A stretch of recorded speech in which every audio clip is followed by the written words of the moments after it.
Bahayu. Baiklah, seterusnya kita ke Bumi Kenyalang bersama Muhammad Azizi Rahim dengan antara tumpuannya pendekatan pinjaman baharu mudahkan golongan B40 miliki kediaman sendiri. Silakan. Baik, terima kasih Nurlela. Assalamualaikum dan salam hormat. Kerajaan akan melantik perunding pengurusan projek atau Project Management Consultant PMC untuk memudah cara dan membantu Jabatan Kerja Raya JKR dalam pengurusan dan pelaksanaan projek Lebuhraya Pen Borneo LPB Sarawak dan Sabah. Menteri Kanan Kerja Raya Datuk Seri Fadilah Yusof berkata ini sebagai usaha mempercepat pelaksanaan dan penyiapan projek LPB di dua negeri berkenaan. Datuk Seri Fadilah memberitahu pelantikan PMC hanya akan melibatkan satu syarikat sahaja dan PMC yang dilantik dijangka diumumkan pada bulan depan. Ketika ini, Kementerian Kerja Raya masih menunggu Kementerian Kewangan untuk memuktamadkan pelantikan PMC tersebut. Beliau menegaskan penglibatan PMC adalah berbeza dengan rakan pelaksana projek PDP yang telah ditamatkan pada bulan September tahun lepas kerana PMC hanya berperanan membantu JKR Sarawak dalam pengurusan dan pelaksanaan projek terlibat.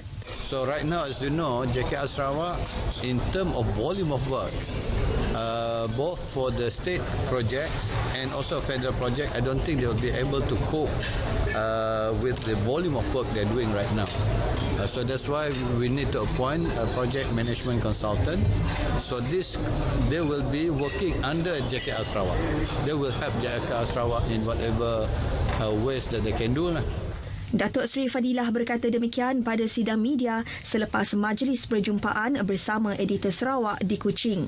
Mengenai pelaksanaan projek LPB Sarawak, Menteri itu mendedahkan tahap kemajuan projek itu adalah 51% berbanding 62% sasaran. Justru Datuk Seri Fadilah memaklumkan projek LPB Sarawak dijangka siap pada suku pertama tahun 2023 manakala sasaran tahap kemajuan tahun depan ialah 70%. Pelaksanaan projek LPB Sarawak dibahagikan kepada 12 pakej dengan dua daripadanya telah siap iaitu jajaran Teluk Melano Sematan sepanjang 33 km dan jajaran Simpang Bakun Kenyabau sepanjang 43 km. Lebih ramai golongan B40 di Sarawak bakal memiliki rumah sendiri melalui pendekatan pinjaman rumah baharu dalam memudahkan pembelian rumah yang dibangunkan kerajaan negeri. Ketua Menteri Datuk Patinggi Abang Johari Tun Openg berkata, hasil perbincangan bersama institusi kewangan kerajaan negeri, Mutiara Mortgage dan Kredit Sendirian Berhad baru-baru ini, kedua-dua pihak bersetuju menawarkan pinjaman belian rumah dengan faedah serendah 1% bagi pembelian rumah mampu milik kerajaan di bawah RM120,000. Menurut Datuk Patinggi Abang Johari, ini merupakan antara inisiatif kerajaan untuk membantu golongan berkenaan memiliki rumah mengikut syarat-syarat jual beli yang sah sekaligus mengelak isu penipuan penjualan terutama sekali dalam pembelian tanah lot. Beliau berkata demikian pada Majlis Makan Malam Kejiranan Mesra KJM Anjuran Dewan Bandaraya Kuching Utara di BKU di Kuching.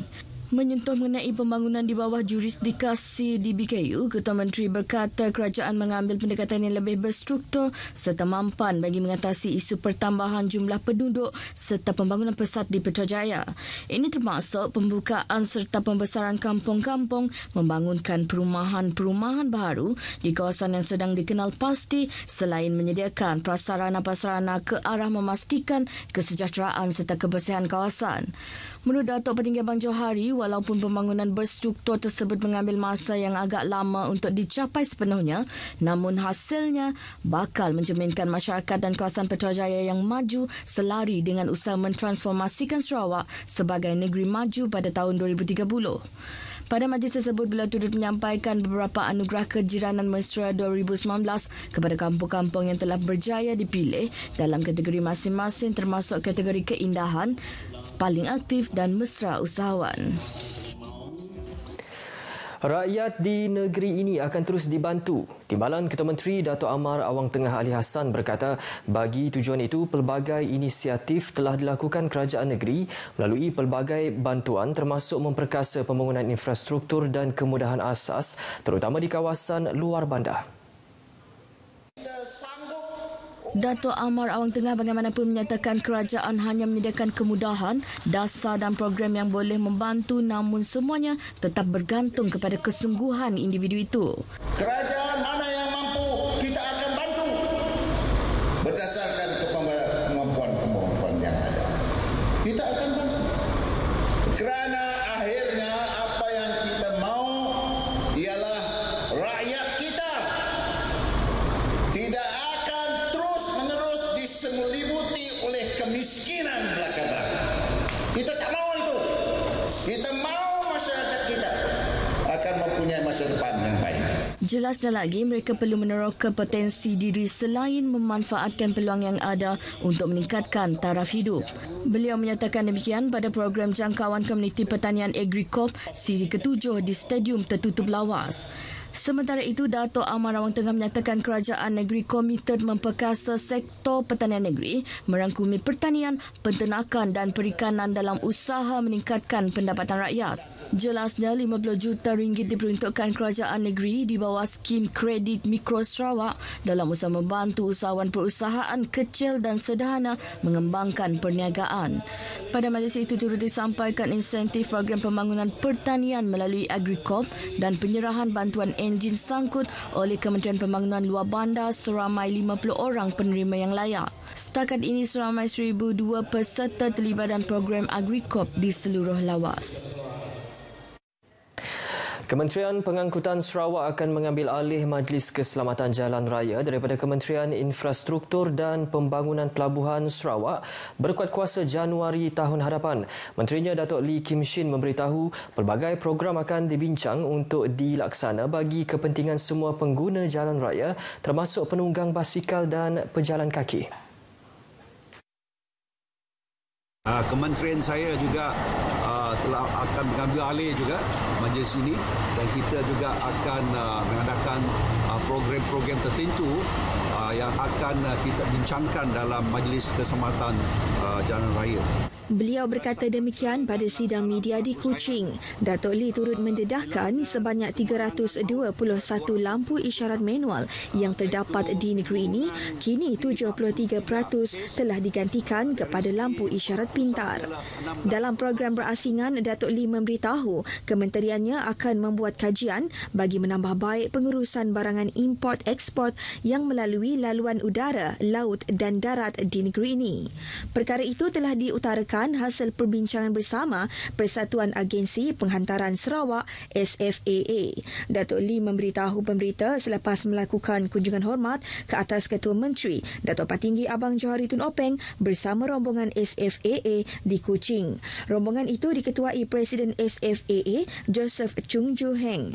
Terdahulu Ketua Menteri menerima kunjungan daripada rombongan College Universiti Teknologi Sarawak yang diketuai Naib Chancellor Profesor Datuk Dr. Khairuddin Abdul Hamid. Dalam perkembangan lain, Menteri Pengangkutan Sarawak Datuk Lee Kim Shin memaklumkan pelaksanaan program kadar tambang RM1 bagi perkhidmatan bas henti-henti yang beroperasi di Kuching, Sibu dan Miri diteruskan sehingga tahun hadapan. Keputusan itu dibuat berikutan sambutan memberangsangkan daripada orang awam sejak pelaksanaan program itu pada Mei lepas. Dalam kenyataan, Datuk Lee Kim Shin berkata, program itu melibatkan 12 buah syarikat bas meliputi 48 laluan yang ditetapkan Lembaga Pelesenan Kenderaan Perdagangan di 3 bandar berkenaan. Jelasnya, setakat Oktober, seramai 206,470 penumpang direkodkan telah menggunakan perkhidmatan bas tersebut dalam tempoh 7 bulan pelaksanaan program itu. Beliau menambah kementeriannya dan Kementerian Kerajaan Tempatan dan Perumahan akan bekerjasama rapat untuk menambah baik infrastruktur pengangkutan awam seperti perhentian bas di negeri ini. Tahun depan, program sama juga akan dilaksana di Bintulu. Sekian berita dari Sarawak. Kita kembali bersama Nolela di Angkasa Puri. Silakan, Lela. Baik Azizi, terima kasih. Baiklah, sistem